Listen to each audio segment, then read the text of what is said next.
Hi, this is Dr. Adrienne. Welcome to Health Bite, the podcast where we explore all things health and wellness.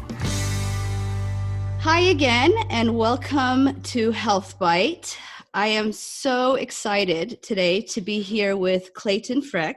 He is the founder and CEO of Angel City Sports, an incredible organization that is dedicated to providing sport and athletic opportunities for children, adults, and veterans with disabilities. And welcome, Clayton. Glad to have you. Thanks for having me. So excited. This is exciting. It's an organization that is near and dear to my heart. And so I'm excited for you to share. Tell us a little bit about what this organization is and how it came into being. Sure. So what Angel City Sports is we're an adaptive and Paralympic sports program, meaning we create sports programming for literally any age, civilian and military individuals. But the common thread or the connective tissue for our target audience is that they have a physical disability or also a visual impairment or blindness. This is just a gap in the marketplace. And it actually is really poorly understood that if you have a physical disability, where do you go? Right? Where do you go to learn a sport or to train? And ultimately, whether you're a weekend warrior, just want to live a healthy life, or you aspire to go to the Paralympics, which is hosted 2 weeks after the Olympics. So we've just sort of stumbled into this sort of gap in the marketplace. And what's kind of the elephant in the room for us as an organization is the confusion between Special Olympics and the Paralympics. And so Special Olympics is targeting about 2% of the population with an intellectual disability, like Down syndrome. And we serve what really is probably more than 15% of the population that has a physical disability. And there's a wide range of disabilities included in that when I say physical disability. I think that's so important to highlight. 15% of the population, which is a number that's quite tremendous, right? And it's probably higher. It's probably higher. It's probably underreported, right? Because absolutely, it's not even always a safe thing to admit, right? And you might even just be sort of in a place psychologically where you don't want to admit it. So. And particularly because the physical impairments, like you suggested, span a wide range.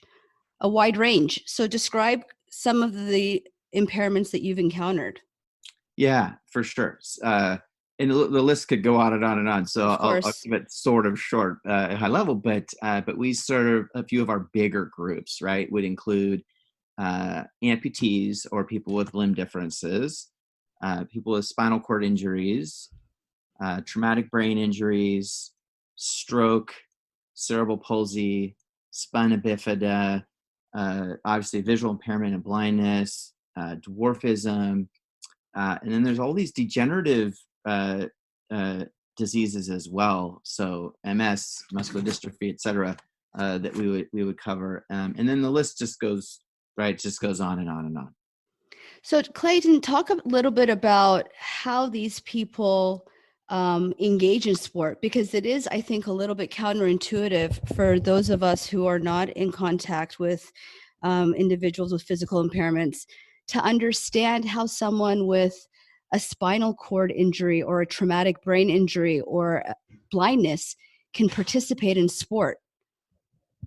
Yeah, and that's a really good question. So I think there's two sort of takes on this. So there are certain sports that have been created specifically for the community, and I'll give you a couple examples. So in the blind and visually impaired world, right, they've literally just created sports. And so one example is goalball, which most people have never even heard of or seen, but it's a Paralympic sport. So it's contested at the highest level. And it's basically like three players guarding a goal and hurling this heavy ball at, I don't know, 40 miles an hour at each other, that has a little bell, and you have to block it, right? It's an amazing sport, and you can play it as a sighted person. You just put a blindfold on, and you're out there with the team. I haven't played it myself, but I've watched it. And my son Ezra played it a couple of years ago, and it's incredible. Sounds wild. It's terrifying, right? Think about this heavy ball being hurled at you. It's like, it's not a bowling ball, but it's a little softer than that, but it's heavy. So that's a sport that's been literally designed for the community. Another sport that's kind of interesting is sitting volleyball. So this is just volleyball with a lowered net, and everyone has to stay on their butt, right? And the rules are, like, I think you have to have one butt cheek on the ground at all times or something like that. So it's really interesting, right? So that's a level playing field for, it's primarily an amputee sport. Others can participate, but at the elite level, you mostly see amputees, leg amputees primarily. So, having a lower leg that's not actually in your way, scooting around the floor is a benefit, right? To be missing your legs. And so, as far as this, sorry, go ahead. No, and so some sports have just been designed specifically for the community, and in other cases, the sports have been adapted, right? So my favorite example of an adaptive sport that's been altered through rule change and equipment is wheelchair tennis. So the players, mostly, mostly people with spinal cord injuries, but you could have others playing wheelchair tennis. They're in a chair designed for tennis, right? That has the right angles, and it pivots, and it's really, really mobile and agile on the court. And the players in a chair get 2 bounces. That's it. It's incredible. Those you can play with anybody. It's called playing up down. So you have an ambulatory or able-bodied person on one side, you got a person in a chair on the other side. They just get 2 bounces. They have a little extra time to get to the ball. So it's really interesting, right? And these are all sports that nobody really understands or has heard about, or maybe they've heard a little bit, but they don't really understand the nuances of it. And they're really cool, right? They're really interesting. And what I wanted to bring up was your line about this being a level playing field. You've watched able-bodied individuals compete against this, or compete in these sports, or attempt to compete in these sports, right? Yeah. And it really is, it's rigorous, it's challenging, right? To adapt activity, even for able-bodied, or maybe even more so for able-bodied individuals. No, you're right. And one of the things we do a lot is, we bring sports into the community, right? And let people try these different sports. And wheelchair basketball is probably our favorite sport to just pop in. We can do it anywhere. We could do it in a church parking lot.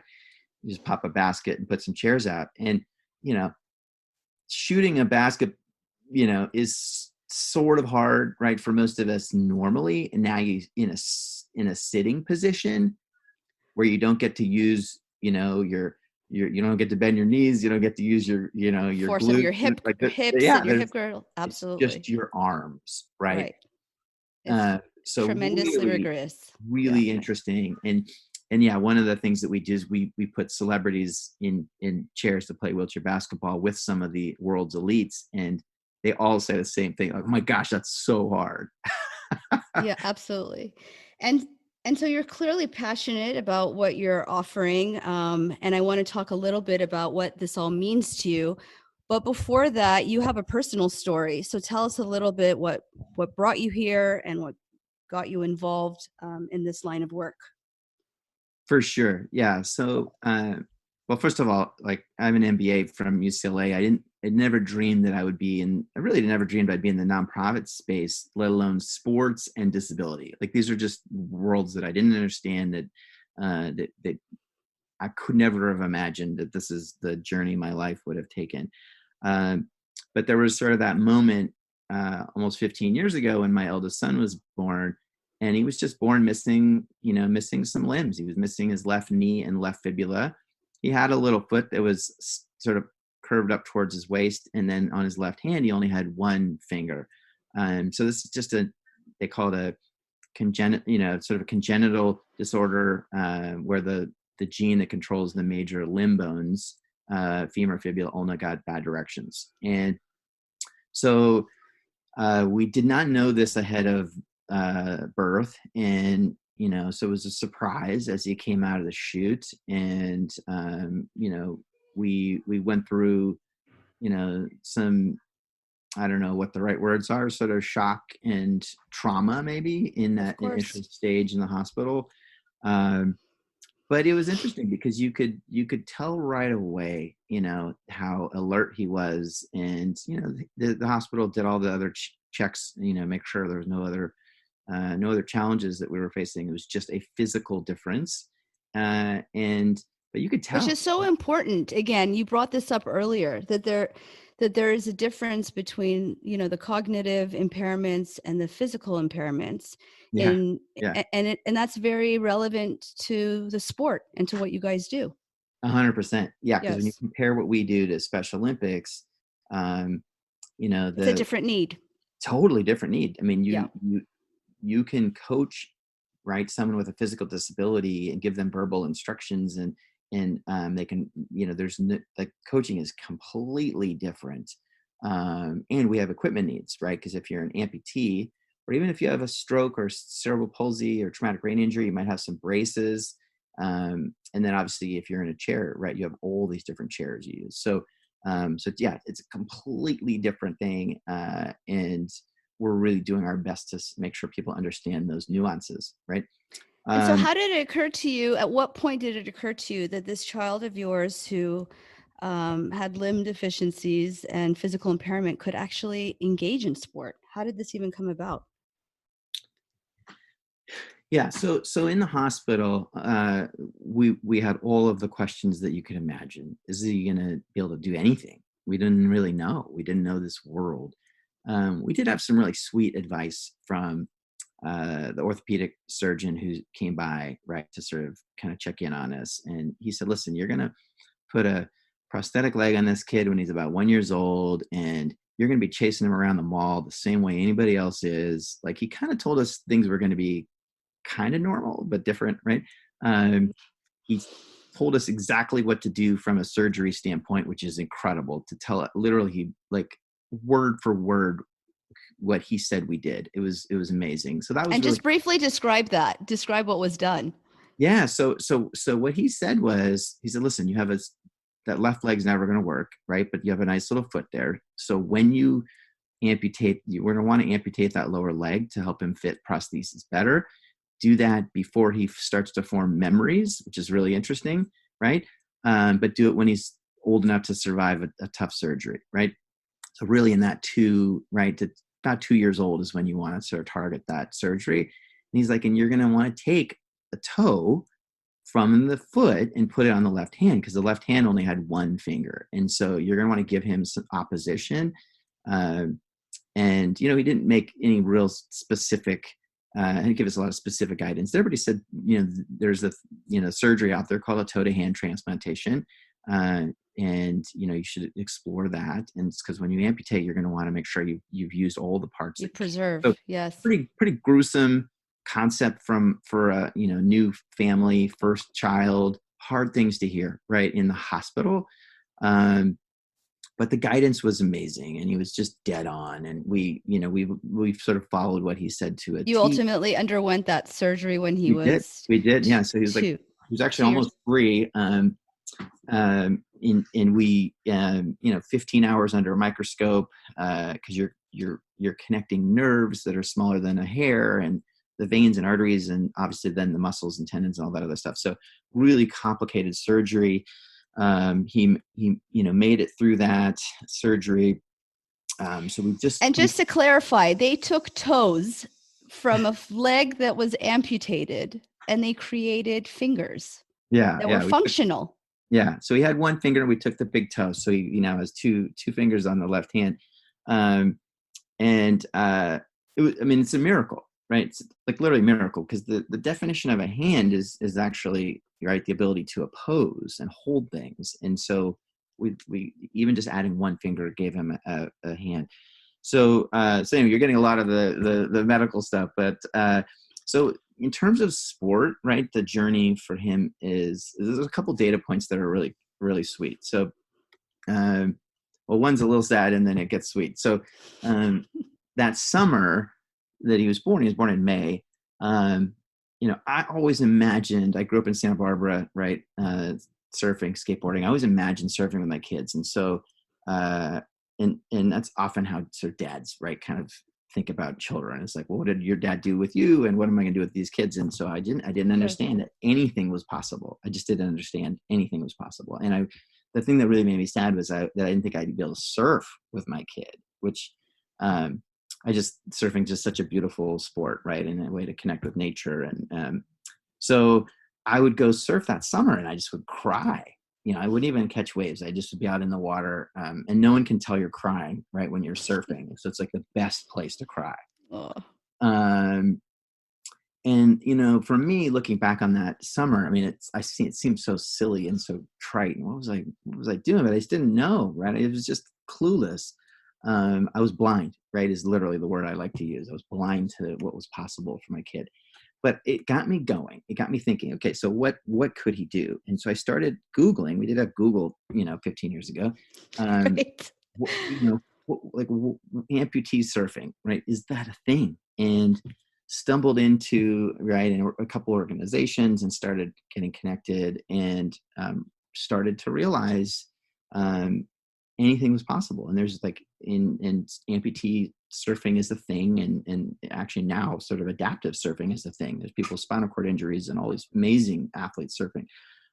So that was what kind of got me out of my funk, and I kind of got on a mission at that point to like become, I don't know if an expert's the right word, but sort of ramp up my knowledge of what was possible for people with disabilities. And the sweet moments for this kid are that he came out of chute programmed for sport. He loves sport, right? He saw his first ball when he was like 6 months old, and he like went crazy for this little ball. We were rolling the ball across the floor together. He learned to count by twos watching Laker games before he even knew how to count by ones. Like the kid was so sport obsessed. And so really like this whole journey has been about following that and following him and his journey and finding ways to, finding ways to support him in his journey of being just a sport-minded kid. That's just who Ezra has been since day one. Yeah, incredible. And now he is a teenager, 15, 16. 14. He looks more advanced than 14, and you can check him out, Ezra, who's training for the Paralympics, in part due to what you have provided. Sure. Right? Yeah. In part due to. So tell us a little bit about what exactly you're offering here, because on a very superficial level, you're offering sports opportunities, yep. right? Mm-hmm. But there's so much more depth to what you're truly offering. One, the technicalities in regards to opportunities to play in bigger venues, and something a little bit more deep and maybe spiritual. So speak to that as well. Yeah, for sure. And I'm going to bring it back to Ezra and then kind of lay that out, because I think it's really interesting. So as Ezra's an above knee amputee. He's been on a blade since he was 4 years old. He's been able to participate in sports, mainstream sports, against able-bodied kids most of his life. He played club basketball at a very elite level, played soccer, quarterback for the flag football team. And I've been able to sort of watch how important sports was, right, for him. And, what the pivot to sort of creating Angel City Sports was, I wanted him to start to dream beyond playing in the NBA, right, which is a hard dream for anybody. And I took him to a Paralympic competition in Oklahoma, the Endeavor Games, and he was 8 years old. It was 2013. And we got inspired, like, oh my gosh, we were the only family from California. We need to have something like this in Southern California. I got 20 million people that are within a 2-hour drive. I've got weather and facilities. And it's incredible, right? That it didn't exist. Such a large Yeah. hustling city that this does not exist. Yeah. And this was an event that was sort of known in the Paralympic community as like the best place to start, right? Which is why veteran out of military, so it has a lot of newer athletes, and it was amazing. Like it blew our mind. Um, and we'd been connected to the disabled community for many, many years through some other organizations, but this being able to learn and compete and meet Paralympians and mentors and all this, like they put it all together so beautifully. And so literally on the track that Sunday in Oklahoma, I was like, I don't know if it's the only thing I'm meant to do in my life, but it's something that I was meant to do, because not everybody had the resources to fly or whatever from wherever they were. Certainly I was the only family from California in Oklahoma at this event.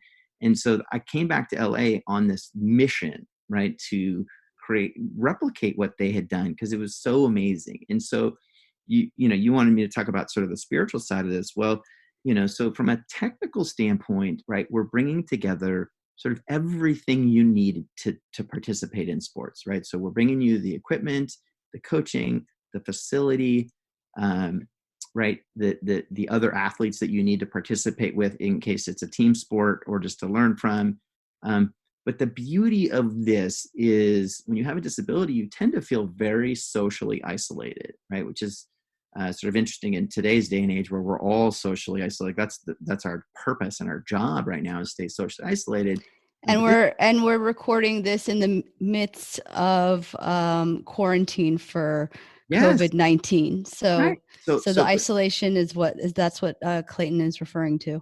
Yes. And so, but like this community already feels that, right? It's already it's a lonely journey to have a physical disability. And so when you bring people together like this, through sport, through fun, through activities and play, essentially, right? It's the physical health benefits are there, but I think that the more important benefits are emotional and social, and creating this community and really building a sense of belonging, right? Because if you're living life as someone with a physical disability, you don't feel like you belong. And so we're creating this place, this sort of gathering place where everyone feels like they belong. I like to say where everybody, right? Separate words, everybody right, feels like they belong, right? And I think that's, everybody wants to feel like they belong and feel like they're part of something. And I think that's the real beauty. It's really the truest intention. And it's where we get the most joy, is when you see someone kind of come to life, or a child that's been injured, right, sort of blossoms like a flower because they realize they're not alone. They have a community. They now have some friends that are like them. It's amazing. It's the most beautiful thing I've ever seen in my and now life. you have this organization that is 4 or 5 years old, right? Angel City Yeah. Sports. Yeah, we're technically in our 6th year of programming. I left the corporate world about 5 years ago to get this started. And we were on pace pre-COVID-19 crisis, but to do about 100 clinics. So we were doing multiple events each weekend, and really improving access to sport for this community. It was pretty awesome. Yeah, and doing it through providing community through sport, doing it with tennis, basketball, golf. Yeah, right? exactly. Swimming. Yeah, we were going to do over 20 sports this year. Some are the Paralympic sports that are, contested at the Paralympic Games, and others are just fun recreational sports that anyone could do.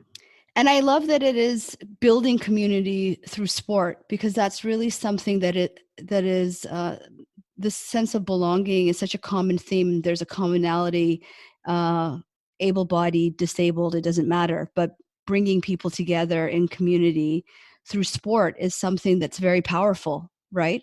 It is, and when you really look at it, it sounds so simple, and people say the same thing. Boys and Girls Club, AYSO, everybody's going to sort of say the same thing. But for our community, the barriers for them to do this are significant. I mean, Ezra's leg is $15,000. A sport chair is, whatever, $2,000 to $3,000 and you need multiple chairs for different sports if you're an active person, let alone where's the coaching and who's going to open up their facility to you. And because you can't just roll into your local gym and play wheelchair basketball. There needs to be people there in chairs ready to play with you. Right. So there's financial barriers, Yeah. there's There's barriers in expertise. And then the biggest one, which is an emotional barrier that you guys address quite concretely, right? You guys are like a crusade riding around town, right? Describe one of your stories of driving in the car and witnessing a disabled individual minding their own business. Yeah. Well, How do yeah. you interact with them? So I'm trying to train up an army to do what I do, which is it's been fun. So I basically, if you're walking down the street, right, and you've got a limp, I'm gonna come up and ask you what's going on. And so it takes a lot of courage, right, to approach a stranger and ask them why are they limping. But I do it almost every day. Yeah, you literally, and by that you mean that you literally will stop your car and approach a disabled individual out in the street and encourage and invite them to join you in sport. Yeah, I mean, I have like so many of these stories, but probably my favorite one is the gas station story, which was a couple years ago. We were going, my whole family's in the car, and I'm in the passenger seat. My wife's driving, and we're heading to an art show, right? And I look out the window and I see an amputee working at the gas station, taking out the trash. And I'm like, oh my gosh, there's an amputee over there. Pull over. And my wife crosses a couple lanes of traffic, and we pull into the gas station. And Ezra, my son, and I sort of jump out, right? And if in any other scenario, the guy would have been freaked out, right? But he sees Ezra on a prosthetic, and he realizes that we're not going to rob him, Right. But so we jump out and we start talking to this sweet young man, Alex, who lost his leg to a tumor, I think about 8 years prior, and so he's been part of our community since then, and I'm really, really proud well, first of all, he didn't have health insurance. He didn't have any kind of a prosthetic provider. He had an older leg that was kind of running down. And I'm really proud to tell you that we got him a running leg, and he ran at the Angel City Games last year for one of the first times, and he barely got the leg before he ran at the games, which is amazing. This young man was a soccer player and a really active guy. And then through our friends and partners, we helped arrange for him to have like a $70,000 computerized knee that knows when you're going upstairs, and it knows when you're falling, so it locks. I mean, it's really, even my own son doesn't have this level of knee. And so here's a kid that, young man that went from, whatever, minimum wage gas station job, no health insurance, he had a prosthetic, but again, it was old, it was kind of on its last legs. And now he's got, 2 state-of-the-art legs, and he's active. I just put him in a Zappos ad a couple weeks ago. That's incredible. And providing opportunity. So this was someone who was engaged in sport prior to all of this, prior to his injury, and thought that he never would be able to return to sport. So really providing hope and opportunity. Yep, yeah. Exactly. We mentioned COVID a little bit, and this kind of situation that we're in, and it just makes me reflect that I'm not one to think that things happen for a reason, that we are given bum deals or have to suffer for a reason, but it's the way in which we respond to that suffering. It's in that moment that we create meaning, right? And you certainly have created meaning out of a situation that presented a challenge for you. Yeah, I mean, it's a sweet way to say it. I mean, I think it's for me, it's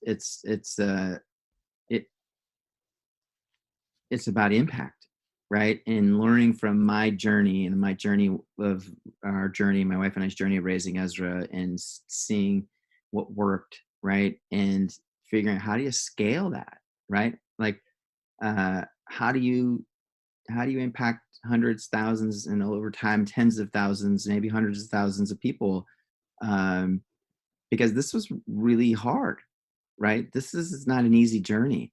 And, again, we have some great friends and mentors and advisors along the way. So we had a lot of support and help, but really challenging, you know? Um, so I think that, right, if that can be a lesson for humanity, great. But this is not an easy journey, right? And we all kind of need each other, right?